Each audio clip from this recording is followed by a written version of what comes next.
Alright guys, welcome back. Episode 20 of this TEW Impact Wrestling save. Hopefully you guys can, or hopefully you won't be able to tell that I've had to crop this video because I got a new monitor and I can no longer full screen TEW. If you know a way to fix that, or if that's just my TEW, let me know.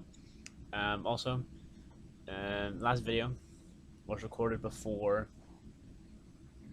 any signing suggestions were made on the previous video or two, so those would have been, I think they've been shortlisted now, but they weren't signed before this episode when I made a lot of my decisions. So in terms of the Super X Cup, there's no match tonight for it, but this is the standings currently. There was some matches on Explosion. Daga defeated Jake Christ. Heath defeated Petey Williams. Willie Mack defeated Crazy Steve. Wentz defeated TJP.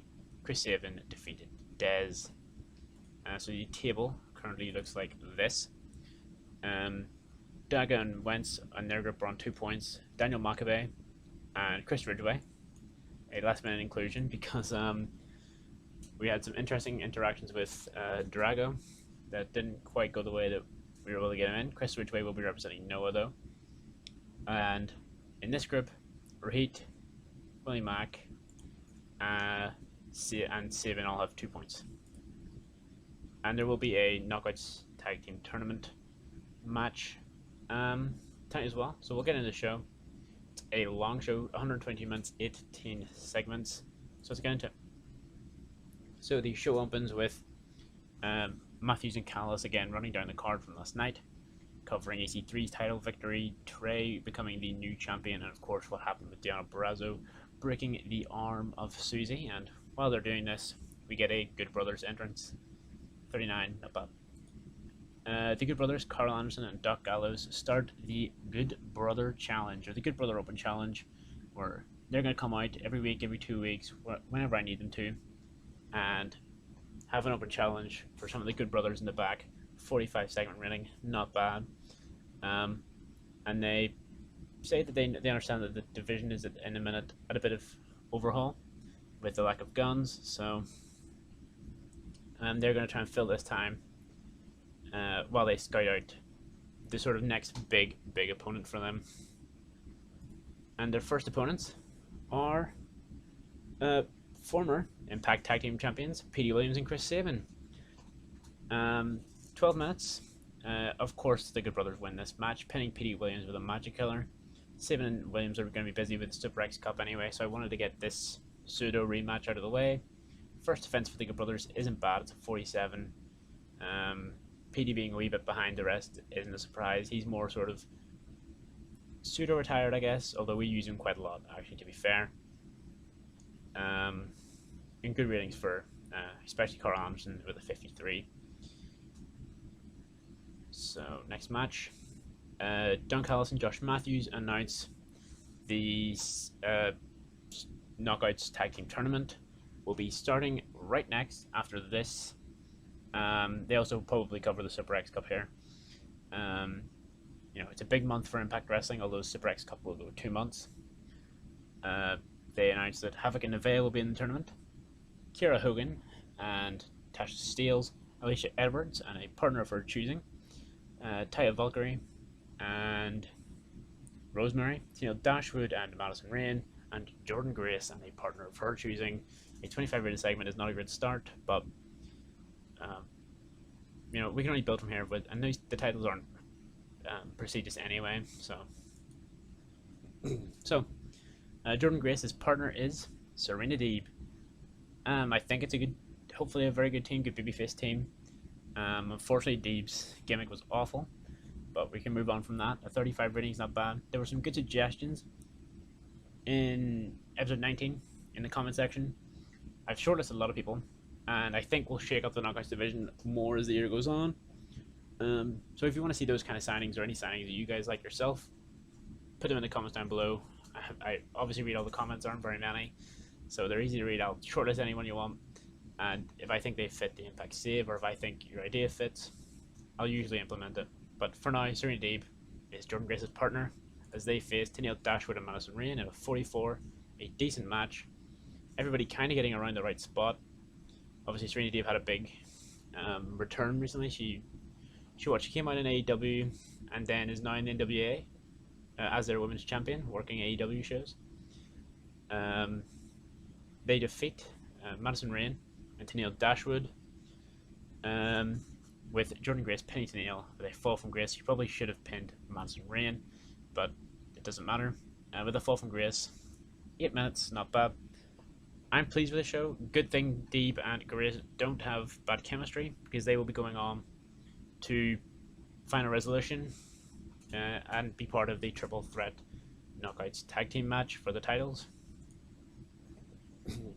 And then we just have a quick celebration, 40 rated, as Grace and Serena Deeb celebrate.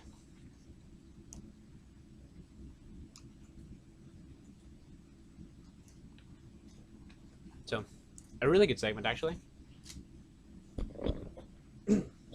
I think this is probably the best segment we've had of the Rascals. They're in their, I guess it's the Rascals hideout, treehouse, probably a hideout. You know, the dark room where they'll sit and they kind of look a bit, I think they're stoned. But they address the Super X Cup. As you've seen, Des and Wentz have both already had a match, and they discuss it. They discuss Trey being the X Division champion. You know, he's got the championship belt on him while the three of them are sitting there. And it's, you know, it's a lot of crack. They're having a good time until they sort of are like, yeah, but, you know, well, what happens if, you know, Wentz gets to the final? What happens if Des gets to the final? What happens if both get to the final? What happens if they have to fight? Well, what happens if one of them wins and they've got to fight Trey? And they sort of, there's this awkward sort of realization for the three of them that for the next 2 months, technically Des and Wentz are gunning for Trey. And there's sort of an awkward silence comes up until Trey has to be like, look, if any of that happens, we'll do what we always do. We'll go out there, we'll have a great match, and then afterwards we'll remember that we are the Rascals. And no matter who's X Division champion or who's the Super X Cup winner, they'll still be the Rascals after the tournament's over. 50 rating, really good. I'm looking forward to with this storyline, and especially when Chris Bay gets back, you know, it'll continue to keep moving. Rachel Ellering returns with a 30 actually in her match, not bad. 44 though overall for the match. As Deonna Purrazzo defeats her by submission with the Fujiwara armbar. Her face gimmick was for Rachel Ellering, so I might have to give her a better gimmick as well. I think there's a gimmick change here. Lost momentum, small psychology boost. Okay. 44 is not bad, and Rachel Ellering will be a decent sort of, mostly a jobber for the Knockouts division for the next 2 months or whatever I've signed her for, 3 months. And then, so Deonna Purrazzo maybe goes to lock back in the hold on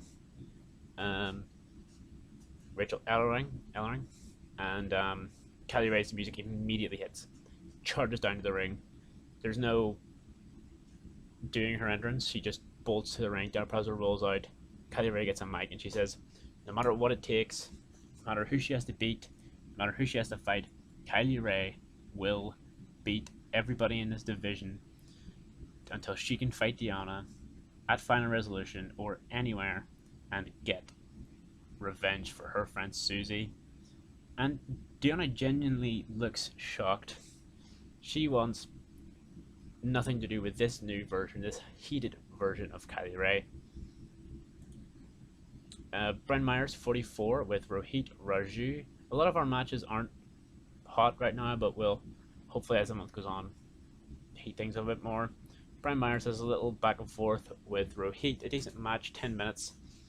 Brian Myers wins with a heat-seeking elbow, and he is still undefeated in Impact Wrestling. I think he's 9-0? 9-0? 10-0? I think. Can I check from here? No, I can't. No, it's fine, yeah. But Brian Myers then cuts a promo. 36, he was off script, which he did not do well.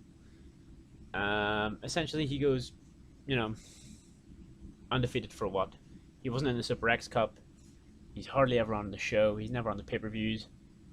And in tonight's main event, a fatal 4-way to decide the #1 contender of the Impact World Championship. He's not involved. He's undefeated, hasn't lost, but yet somehow he is still stuck on the sidelines. 36 rating. Then we have a debut. So Rhino and Heath will go down to the ring, and they'll sort of be winning the ring, and then the music of Impact's newest tag team, the Besties in the World, will hit. And they just go out and have a, hopefully, great match. Well, a 52 is a really good match. And unfortunately, Davey Vega was a bit behind. Fitchett got a 48, the same as Heath, and Rhino got a 50. Rhino and Heath do win in about 10 minutes after Heath pins Matt Fitchett with a sweetness. Their gimmicks aren't good either. Heath was a bit off his game, but again, it's a good match to sort of intro the Besties in the World as we add a bit more tag team depth to the division. And Heath and Rhino continue to roll. They're now won their last couple of matches. A win over the North, a win over the Besties tonight, and a good debut for the Besties in this 52 rated match. And they earned the respect of one of the top babyface tag teams in the division as they went toe to toe with Heath and Rhino. And you know, it would be a real match where the Besties can go out and show exactly what they do and how good they are at it, and it would sort of open Impact fans' eyes from the go. It's that kind of showcase match. 43. This is a cliche, like everybody warming up before the match. Ignore Eric Young for a minute. Picture the four guys: Eddie Edwards, Sami Callihan, Ace Austin, and Rich Swann all warming up for the main event. They are the four contenders tonight for the #1 contendership. And all of a sudden, you notice in the background of Rich Swann's screen, you see a door open or someone come around a corridor, and then you see a hooded man jump Rich Swann and just start laying into him. The camera then full pans on Rich Swann, so it cuts Eddie, Sami, and Ace out of the screen. You just see Rich Swann's camera where he's getting jumped by Eric Young. Refs come and pull him off, and it is said that Rich Swann cannot compete in the main event tonight. So we will be without Rich Swann making tonight's main event just a triple threat between Eddie Edwards, Sami Callihan, and Ace Austin. A 43 rated segment is not bad, and Ace Austin is better off without Madman Fulton. I'm thinking, I mentioned it in a previous video, do people who watch this save also watch Impact? If you do, Cousin Jake was turned heel, wasn't he, to align with Eric Young. How is that? Is it good? Is it worth bringing into the save? And also, I wouldn't do that. I wouldn't split the Deaners because I'm not interested in running a feud or just having one of them be a jobber. So would it be a good idea to put both the Deaners with Eric Young? I don't really plan on bringing in Joe Doring anytime soon, but would the Deaners and Eric Young work, do you think? Let me know in the comments down below. So EC3 comes out to get a better look at tonight's main event, a 55 rating, a very good rating. And the main event is a 51. I would have wanted better. I think if this is on pay-per-view it gets better, unfortunately. But Sami Callihan defeats Ace Austin and Eddie Edwards, pinning Austin with a lariat in 20 minutes. Obviously, they're all in here because, including Rich Swann, you know, Eddie's the most recent champion pre-EC3, despite just having lost EC3. Sami Callihan got a big win on the pay-per-view against Moose. Ace Austin has been getting a lot of wins, a lot of losses recently, but he's a big-time player in Impact Wrestling. And Rich Swann got a big win over Eric Young. A good card. Ace Austin's a wee bit behind Callihan and Edwards, so we will be having Callihan versus EC3 at the pay-per-view. I think that's a really good match. Were they holding back? Is that why it wasn't amazing? Ace Austin held back inconsistently. His lack of chemistry with Madman Fulton. No hot storyline right now. That's okay. And then the post-match staredown between EC3 and Sami Callihan gets a 49 rating. Decent show. 52 overall rating as well. It's better than what we need. Put it that way. Let me know if what you guys thought of this episode, and what do you guys think of the new sort of storylines going on, the Good Brother Challenge, the Knockouts Tournament, the Super X Cup, the new heated version of not Dana Prazo, of Kylie Ray, and even Brian Myers. And what do you think of Sami Callihan versus EC3? So I will see you guys in the next one. Thank you for all the support in the videos as well. Cheers.